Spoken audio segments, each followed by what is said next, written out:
Maladie est bien, ma sœur. Cette guérison a été une grande bénédiction dans ma vie, car j'étais sans aucun traitement médical. Espoir concernant mon cœur. Les médecins me disaient ça depuis 4 ans. À cette occasion, la dernière fois que je suis allé voir mon médecin, il m'a dit « Si tu veux vivre plus, nous devons te faire opérer du cœur, te mettre un stimulateur cardiaque et faire un triple contournement. » Je me suis levé devant mon médecin et je lui ai dit « Docteur, j'ai accepté Jésus comme mon sauveur. J'ai accepté un ami. S'il veut guérir moi, il me guérira. C'est mon ami et, s'il ne veut pas me guérir, j'irai aux gloires. Mais je ne ferai pas l'opération et je ne permettrai à personne d'ordonner de faire une opération à moi. » Le docteur a dit « Très bien, monsieur Adao, tout dépend de vous. Vous êtes condamné à une crise cardiaque. » Je lui ai dit que je n'avais pas peur d'une crise cardiaque. Et je suis allé chez moi. Après 8 jours, j'ai eu une crise cardiaque. Il était 9 heures du matin, le 9 octobre 1980. La mort, j'étais dans la cour de ma maison. Soudain, j'ai ressenti cette douleur lancinante dans mon cœur, une douleur terrible. Personne ne peut résister à la douleur d'une crise cardiaque. Et je suis tombé par terre agonie. Ma respiration et ma vision étaient bloquées. Je ne pouvais rien voir d'autre. Juste quand je suis tombé par terre, mon esprit a quitté mon corps. Et j'ai commencé à contempler le ciel, la gloire, et j'ai vu le Seigneur Jésus debout dans le ciel. Je pensais toujours à Jésus, je l'attendais toujours, à cause de ce que le médecin m'avait dit. Alors, mon essence et mes pensées étaient en Jésus. Mon esprit a quitté mon corps et j'ai pu voir la gloire de le paradis. Et le Seigneur, je disais dans ma tête, Jésus, ne me laisse pas mourir. Sauve-moi de la mort. Pourquoi je ressens cette terrible douleur? Et il semblait que Jésus ne se souciait pas de moi. Il me regardait, il a compris moi, il me voyait, mais il semblait qu'il ne se souciait pas de moi. J'étais à l'agonie et mon esprit était autour de mon corps. Je ne suis pas allé au paradis parce que Jésus ne me l'a pas dit à monter. Je ne suis pas allé en enfer parce que je n'appartenais pas à l'enfer. Je ne pouvais pas revenir à mon corps car, sans l'ordre de Dieu, l'esprit ne peut pas revenir dans le corps. C'est pourquoi j'étais autour de mon corps. Mais malgré cela, j'étais toujours en contact avec mon corps, car il était près de moi. Et je pouvais entendre des voix lointaines de gens qui parlaient très bas. De là, ma femme m'a récupéré et m'a emmené à l'hôpital. Elle avait déjà appelé une ambulance et ils m'ont emmené à l'hôpital militaire. Ils m'ont mis sur un lit et ont commencé à faire les soins médicaux. À propos de cette partie, ma femme peut mieux vous expliquer, car elle était là à mon côté dans ces moments-là. Les médecins se sont donc réunis pour discuter de mon cas. Soudain, Jésus parla à mon femme, et dit, « Priez. » Et elle est sortie de là et est allée dans la salle de bain. Là, elle l'a descendu, se mit à genoux et commença à crier au Seigneur. Dieu lui parla directement et lui dit, « Mon serviteur, reste en ma paix. Mon serviteur, ton mari, ne mourra pas. Il marchera à travers la vallée de la mort. Reste en ma paix. » Elle en sortit en pleurant de joie, car elle avait rencontré la gloire de Dieu. Elle est allée là où j'étais. La pièce sentait déjà le sang. Ma femme a appelé le médecin. Ils sont venus m'examiner. Mes veines et mon cœur étaient déjà brisés, et cela a provoqué une hémorragie interne. Et les médecins ont dit à ma femme que j'étais mort.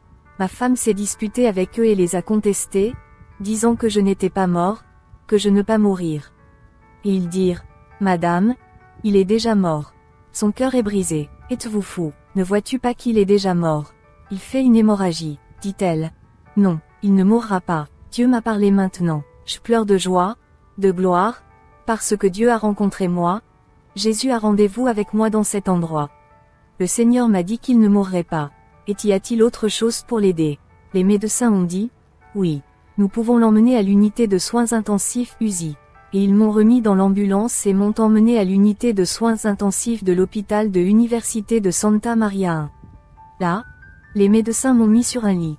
À cette époque, j'ai déjà appelé le pasteur Meka pour qu'il prie pour moi. Quand le pasteur est arrivé dans l'armée à l'hôpital, il m'avait déjà emmené aux soins intensifs. Et il y est allé. Les médecins m'ont mis sur un lit et ma femme était à côté d'eux. Ils m'ont coupé une veine du cou et ont introduit un tube en caoutchouc là-bas. Ils ont retiré de mon corps une bassine pleine de sang coagulé. Quand le pasteur est arrivé, il me scellait les veines et leurs mains étaient sales de sang.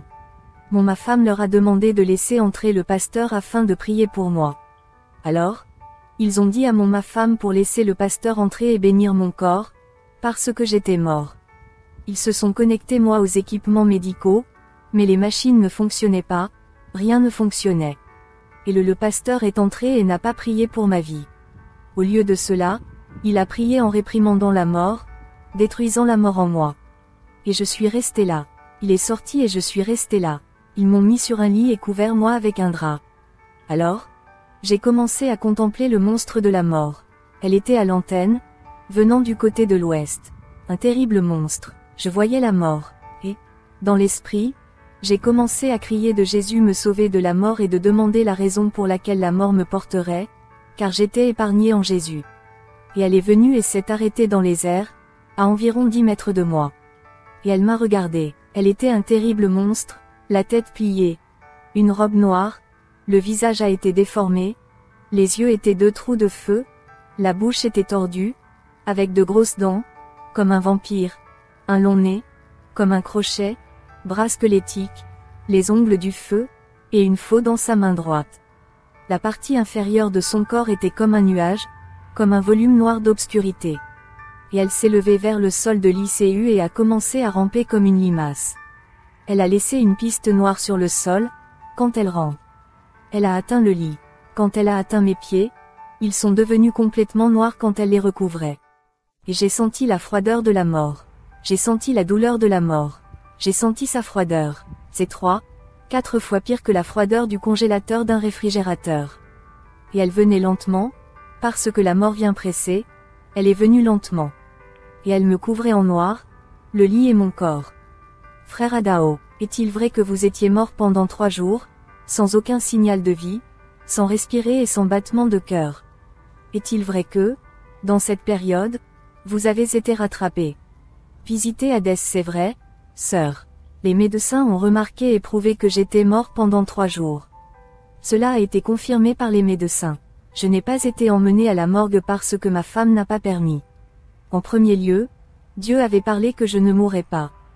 Et, à la deuxième place, elle leur a dit de ne pas sortir mon corps de l'UIC, puisqu'elle avait des gens spécifiques à ses côtés, elle avait des autorités à ses côtés. Alors, ils craignèrent, et ils lui ont dit que je resterais là juste ce jour-là. Le lendemain, ils voulaient m'emmener à la morgue, mais elle a insisté et ne t'a pas permis d'emmener de l'UIC, car elle attendait Jésus. Ils l'ont appelée fou et elle a dit qu'elle n'était pas folle, qu'elle était lucide et que Dieu irait au-delà de ce que nous imaginons. Elle avait raison, mais les médecins ont beaucoup discuté avec elle. Au fait, ils ont dit ce qui suit. Mais comment sera votre avenir avec un homme comme celui-ci à l'intérieur de votre maison? Si cela se produira le miracle que vous dites, qu'il va ressusciter, qu'il vivra, qu'il reviendra, comme vous le direz, si cela se produira par hasard, ce que vous disiez que cela ne se produira pas, comment sera votre avenir avec un homme comme celui-ci dans votre maison? Il ne verra plus, il ne parlera plus, il n'entendra plus, son corps ne bougera pas. Comment sera votre avenir? Elle a dit, non. Dieu nous donne au-delà de ce que nous demandons ou imaginons et il fait au-delà de ce que nous espérons. Donc, elle n'a pas permis de sortir mon corps de là et elle leur a ordonné de ne pas prendre mon corps sans sa permission. Eh bien, la sœur, alors que ma femme a fait valoir avec les médecins concernant mon corps, car ils voulaient la prendre à la morgue, j'ai vu Jésus descendre à l'intérieur de l'ICU, dans un rayon de lumière, dans un nuage de gloire. Il m'a ordonné de détruire la mort en moi. Il a appelé par mon nom et a dit, « Détruisez la mort, Adao ». Dans ma pensée, dans mon sens, j'ai dit à Jésus que je n'avais pas de force, que je n'avais aucun pouvoir de me lever la main et de toucher la mort. Jésus m'a dit pour la 3e fois, « Je commande, détruisez la mort, Adao ». J'ai fait un grand effort avec mon bras et, avec mes doigts, j'ai touché la mort. J'ai vu qu'un feu bleu volait de mes doigts et que ce feu fondait le monstre de la mort. Elle a fondu comme de la cire. Elle se transforma en quelque chose comme une croûte, comme une poudre de verre rouge. Et j'étais libre de la mort. Et Jésus a donc dit, « Viens avec moi ». Et je me suis levé. À gauche de mon lit, il y avait un vêtement blanc et je ne pouvais pas voir son visage. Le plancher de l'ICU était une gloire pure, une or pure et un cristal. Les médecins marchaient au milieu de la gloire. Ils ne voyaient pas Jésus, Ils ne me entendaient pas et ils ne perçoivent pas que nous étions là-bas. Et je me suis levé. Jésus a dit, viens avec moi. Et je me suis levé immédiatement. Mais j'ai vu que mon corps était couché sur le lit. J'ai dit, mais comment est-ce possible? Je suis mon corps est couché là-bas et je suis debout ici. J'ai regardé Jésus, je me suis regardé, de bout en bout, et j'ai vu que j'étais dans un corps de gloire. J'ai regardé Jésus et j'ai dit, mais mon corps est la même chose du corps de Jésus. Je suis dans un corps de gloire. J'ai fait un pas en avant et je suis allé dans le nuage de gloire. Jésus s'est tourné vers le sud et a commencé à marcher. Je l'ai suivi. J'étais à 2 mètres de lui. Nous avons marché pendant un moment. Jésus s'est arrêté et moi aussi. Il se tourna vers moi et a dit, tu es à 9 mètres de ton corps. J'ai regardé dans le lit et j'ai vu mon corps. C'était aussi blanc que la neige. De là, Jésus a tourné à droite et nous avons commencé à marcher. Nous sommes sortis de l'ICU. Nous sommes arrivés dans une voie large et sale, pleine d'épines et de récifs. Nous avons mené à autre chose et nous sommes descendus.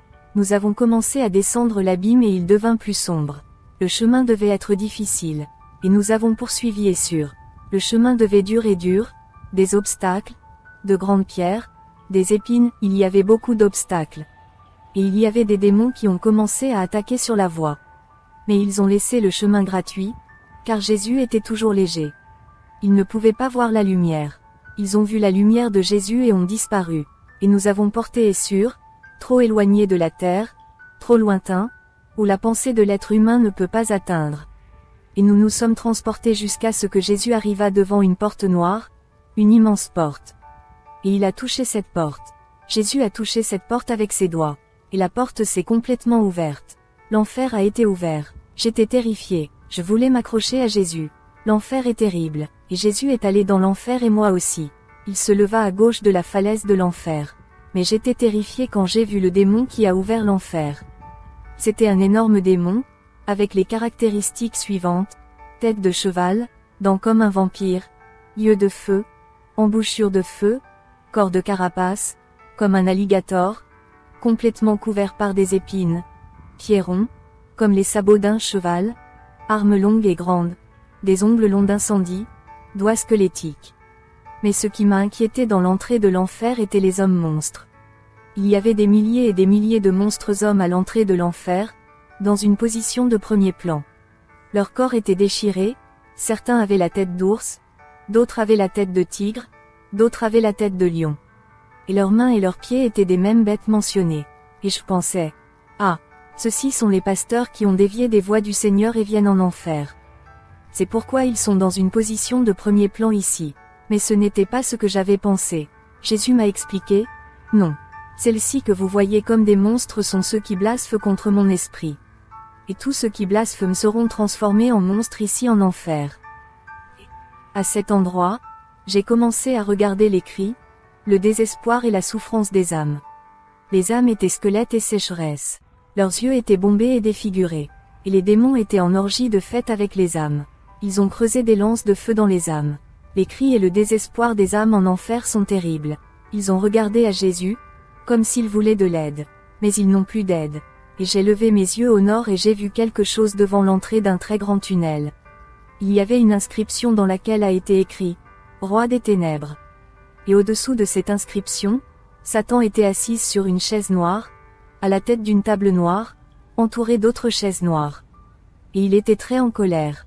Il se disputait avec un autre démon qui était debout devant lui. Il donnait des ordres à ce démon pour venir dans la terre afin de mettre fin au christianisme, de détruire les croyants et de les diviser. C'était un énorme démon, tout en noir, portant des pantalons de femme très serrés. J'ai vu que le premier type de pantalon était fait dans l'enfer. Et ce démon se plaignait de Satan qu'il n'avait aucun pouvoir contre les croyants sur la terre. Mais Satan était exigeant de lui. Il donnait des ordres à ce démon pour venir sur terre afin de mettre fin aux chrétiens, de les tuer, de les détruire, de les diviser, de mettre fin à leurs réunions de culte, d'exterminer leurs adolescents. Mettre un trouble parmi eux, diviser-les, séparer-les, mettre jaloux parmi eux, mettre la division parmi eux, détruire-les, tuer-les.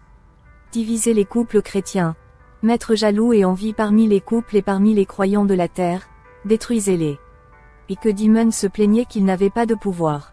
Mettez-leur toutes sortes de désirs d'être autoritaires, d'être grands, dit Satan. Et le démon répondit, mais je n'ai aucun pouvoir contre les croyants. Quand les couples se disputent, je m'approche et l'un d'eux a tendance à me sentir. Alors, ils s'arrêtèrent et commencèrent à louer leur Dieu. Et je tire d'eau, je lance mes fléchettes à distance, mais je ne frappe pas. Je peux frapper des fléchettes, je les affecte et ils chancellent. Mais il est difficile de les atteindre. Mais Satan donnait des ordres et il dit ceci, faites ce que je vous ordonne de faire là-bas sur terre. Si vous ne faites pas ce que je vous ai dit, quand si tu reviens ici, je te chagrinerai, je te mettrai au feu et je t'opprimerai. Prendre plus de démons avec vous, emmener plus de disciples avec vous. Et ce démon a crié de telle manière que l'abîme a frissonné. Et 2 tunnels ont été ouverts, du côté de l'ouest. De ces tunnels, un nuage de petits démons est apparu, comme un essaim. Il y avait d'innombrables petits démons. Ils étaient méchants et avaient bouche et yeux de feu. Ils criaient en hurlant que cela faisait mal à notre ouïe. Ceux des petits démons sont allés sur terre avec cet autre démon. Il y avait des nuages et des nuages de démons. J'ai regardé Jésus et j'ai dit, malheur à la région de la terre où arrivent ces démons. Et une partie de ces démons sont restés en enfer, dans des orgies de fête avec les âmes. Ils étaient infligés tant de mauvais traitements aux âmes. Et les âmes hurlaient de désespoir. Ils voulaient se cacher des démons, mais il n'y a aucun endroit où se cacher en enfer. Et je regarde ces horreurs. De là, j'ai levé les yeux vers le nord et j'ai vu Satan crier. Un grondement s'est produit et cette table a frissonné à cause du cri. Satan appelait le démon à une réunion. Les démons ont commencé à apparaître de toutes parts. C'étaient des démons en tête. Quand tous les démons arrivèrent, Satan dit, le but de cette réunion que j'ai convoquée est de discuter de sujets concernant technologie, concernant la façon de mettre fin au christianisme sur terre. Ils augmentent, ils sont élargissements, et nous devons les arrêter, nous devons les réduire, nous devons y mettre fin. Et le démon Trancarua 2, Lock Street, s'est levé et a dit, Satan, vous savez que je maîtrise la technologie sur terre. Et j'ai été très réussi. L'une des technologies est le téléviseur. D'ailleurs, je l'améliore. Suivant jour, je vais diffuser sur terre une technologie concernant le téléviseur, qui va secouer le monde, va secouer la terre. Et il continua en disant, 2 démons vénérés principalement dans les cultes spiritualistes basés sur le spiritualisme africain. Satan, j'ai réussi avec la télévision. J'ai pu emprisonner les âmes, emprisonner les chrétiens et emprunter les croyants avec les films, avec des émissions télévisées tard dans la nuit, avec des opéras de savon et avec des films pornographiques. Je les ai emprisonnés, et nous n'avons plus peur de ceux-ci. Leurs noms sont déjà écrits ici en enfer. Ceux-ci sont déjà les nôtres. Et, avec le Demon Pombagira 3, Dove Turns, qui est une autre grande tête, la Demon Trancarua a déclaré, nous avons également pu empêcher les chrétiens de donner leur dîner, leurs offrandes et leurs vœux. Nous avons fermé les portes de l'emploi. Et sans argent, ils ne peuvent pas continuer, ils ne peuvent pas survivre et ils sont obligés d'abandonner. Et Pombagira se leva, qui est un grand démon de tête et dit, Satan, je commande sur terre la toxine, les boissons alcoolisées et le sexe. Et j'ai eu beaucoup de succès. J'ai abattu le christianisme sur la terre. J'ai apporté de grands leaders pentecôtistes, au moyen de sexe et de boissons alcoolisées. Et j'ai apporté ici les âmes et les ai introduites à vous, Satan. Un autre démon s'est levé, appelé Kavera d'Ameya Noite, et Skull de Midnight, qui est une grande tête et a déclaré, Satan. J'ai eu beaucoup de succès sur terre. J'ai tué les gens de toutes sortes de façons, telles que des accidents et des suicides. Quand une personne comme suicide, c'est ce démon qui dit à la personne de se tuer. Et il commande sur terre toutes sortes de crimes et de crimes. Le démonio d'Ameya Noite, Eshu de Midnight, s'est levé et a déclaré, Satan. J'ai eu beaucoup de succès sur terre. J'ai commandé la nervosité. De minuit, je garde les gens éveillés. J'ai infligé la peur des êtres humains et ils ne dorment pas. Ils se sentent nerveux et allant des folies. Ils ont évolué les hôpitaux psychiatriques et les asiles. Comme ils pensent que ce qu'ils ressentent est une maladie, ils sont en état diversion avec des pilules et des folies. Le démon Giramundo, et World, s'est levé et a déclaré, Satan. J'ai réussi, parce que je commande les tempêtes et les vents. J'ai apporté ici des milliers d'âmes et les ai présentées à vous. Au fait, il y a des milliers de démons dans les nuages noirs qui ont tendance à apparaître avec les tempêtes. Pendant les tempêtes, Ces démons sont venus tirer les arbres, détruire des maisons, tuer des gens et tout dévaster. Ils respectent juste la maison des chrétiens. Une autre chose que j'ai vu, les démons parlent de leur réunion dans l'enfer, sa sœur, c'est qu'ils n'ont pas de pouvoir contre les croyants fanatiques. J'ai toujours utilisé pour penser qu'un croyant fanatique était celui qui est persistant quand on parle de Jésus, celui qui a tendance à insister pour que la personne accepte Jésus. Mais ce n'est pas. Lors de leur réunion, les démons de tête ont déclaré qu'ils n'ont pas de pouvoir que contre les croyants fanatiques. Pour eux, les croyants fanatiques sont ceux qui ont abandonné le monde, ont accepté Jésus, vivent dans la prière, dans l'esprit de prière, en jeûne et en lisant la Bible. Ce sont les croyants fanatiques. Nous avons peur de tels croyants. Nous devons vous échapper. Nous ne pouvons même pas se rapprocher de leur part. Les démons l'ont dit dans leur réunion. Là, j'ai découvert ce qui est un croyant fanatique. Frère, c'est un avertissement pour les églises et les croyants qui ne manquent souvent pas de prier, car ils ont de grandes occasions de servir le Seigneur, mais ils échouent, n'est-ce pas, frère? Exactement, sœur. Et donc le démon Yémania, qui est un grand démon de tête, se leva et a dit, Satan, j'ai réussi sur terre, j'ai commandé les rivières, les mers et les eaux, et j'ai apporté des milliers d'âmes ici pour vous. Et de sorte que cela se dispute et la confusion des démons ait été poursuivie, car tous voulaient présenter ce qu'ils faisaient sur la terre. Et ils ont grimpé sur la table. Il n'y a pas d'ordre dans l'enfer. Là, tout est hors de l'ordre. Mais c'est normal là-bas, et j'ai levé mes yeux sur le côté gauche, à l'ouest, et j'ai bien vu la petite boue. Très énorme. Ce petit ami était terrible. Une odeur de pourriture et de crasse de milliers et de milliers d'années exhalait de là. Et des milliers d'âmes tombaient dans son milieu. Les serpents demons tournaient à grande vitesse et frappaient les âmes dans la bouche avec un marteau. Quand les milliers d'âmes tombaient bien au milieu de la petite mer, les démons se sont arrêtés et leur ont dit, « Ami, c'est bien que tu es venu ici. Étiez-vous un fornicateur sur terre comme nous? Avez-vous désobéissant votre Dieu là-bas? Vous allez souffrir ici, comme nous. » Et les démons ont gusé le feu de leur nez sur les âmes et ils ont commencé à crier dans le désespoir et la douleur. Les démons obligeaient les âmes à manger ces choses pourries et ces animaux pourris qui sont là dans l'enfer. Les âmes ne voulaient pas faire manger, mais il n'y a pas de volonté libre à cet endroit. Personne n'a libre volonté en enfer. Et les âmes criaient. Les démons tournèrent leur queue pleine d'épines de feu et coincées dans les âmes, ils ont percé les âmes. Et les âmes coincées ensemble dans leur queue. Les démons ont éclaté de rire terrible. Ils ont agité leur queue et jeté les âmes contre un rocher. Et il y avait une file de démons attendant d'être emprisonnés et d'enchaîner les âmes dans le désabîme. Les âmes y sont emprisonnées et enchaînées. Il y a des âmes là-bas de toutes sortes de souffrances, sans la moitié du cœur, les yeux arrachés du visage, les yeux baissés et tête écrasée. Toutes sortes de souffrances. Que faites-vous ici? J'ai abandonné Jésus et je me suis donc retrouvé ici. J'allais aux églises, mais je désobéissais à Jésus. J'étais dans le péché, je participais au repas du Seigneur inconvenant, et je me suis retrouvé ici. Ils sont là, des âmes avec toutes sortes de souffrances. Ils sont emprisonnés, enchaînés et jetés dans les rochers de l'enfer. Et donc cette lignée de démons emprisonnait les âmes que les démons serpents étaient jetés là dans la boue bien. Et il y avait une autre lignée de démons qui remarquaient noter les noms des âmes qui tombaient là-bas. Ils se précipitèrent et remarquèrent noter leurs noms, après avoir demandé le nom que les âmes portaient ici sur terre. Et celles des démons allaient sur terre, à la recherche de corps de personnes vivantes afin de s'incorporer et mentir en disant qu'ils sont monsieur un tel et madame tel et tel, tandis que monsieur un tel et madame tel et tel sont emprisonnés et enchaînés là-bas en enfer. Mes yeux ont vu et mes oreilles ont entendu ces choses, et ceux qui sont allés en enfer ne le font pas revenir pour incorporer n'importe qui. Ce sont les démons qui incorporent et mentent, disant que c'est quelqu'un qui est déjà mort. De la même manière, ceux qui sont allés à le ciel n'en revient pas pour s'incorporer à personne. De là, j'ai levé les yeux vers la gauche, vers l'ouest également, et j'ai vu les galeries de enfer. J'étais terrifié, ces immenses galeries, plus grandes qu'une métropole. Il y avait là beaucoup de corps de personnes nues baignées de sang, de larmes et de sueur. Le feu se déclenche à partir de bas en haut et j'ai brûlé ces corps dans les galeries. Ce feu rugit comme un lion. Le feu de l'enfer n'est pas le même que le feu de la terre.